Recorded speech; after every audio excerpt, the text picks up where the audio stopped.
সকালবেলা 6টা বাজে ঘুমের থেকে উঠে গোসল করে তারপর আমরা কাজে যাই। এমনও দিন আছে আমরা সকালবেলা নাস্তাও করি না। রাতের 8টার পরে আসি কাজ থেকে, আইসা যে খানা খামো ওই শক্তিটাও থাকে না, সেখানে আমাদেরকে রান্না করে তারপর খাইতে হয়। আমাদের কোনো ছুটি নাই। একদিন আমরা ছুটি পাই, ওই দিন আমরা ঘর গোছাইতে, কাপড় ধুইতে, এটা সেটা করতে করতে চলে যায়। কাপড় ধোয়ার জন্য যে মানুষ রাখবো, মানুষ রাখলে তো টাকা যাবে, বেতন দিতে হবে ওদের।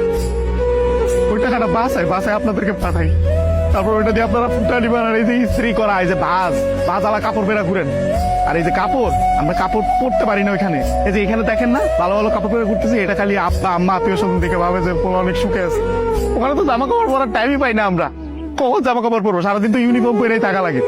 রাতের বেলা বেলা খাওয়ার পরে এই যে 5টা মিনিট মা বোন বাপের সাথে কথা বলি, ওইটাই আমাদের জীবনে সারাদিনের সুখ। সারাদিন কষ্ট করে ওই যে 5টা মিনিট মায়ের সাথে কথা বলবো, এটার জন্য 16 ঘন্টা 18 ঘন্টা করে আমাদের চাকরি করা হয়। বুঝবেন না আমাদের কষ্ট। আমরা হয়েছে পৃথিবীর সবচেয়ে বড় মৃত্যু, কারণ আমরা উঠতে উঠতে মিথ্যা কথা বলি। মা যত জিজ্ঞেস করে বাবা খাইছ না, বলি খাইছি।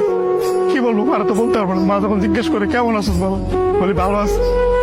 অসুখ হইলে ডাক্তার দেখাই না, ডাক্তাররা অনেক টাকা দেওয়া লাগবে।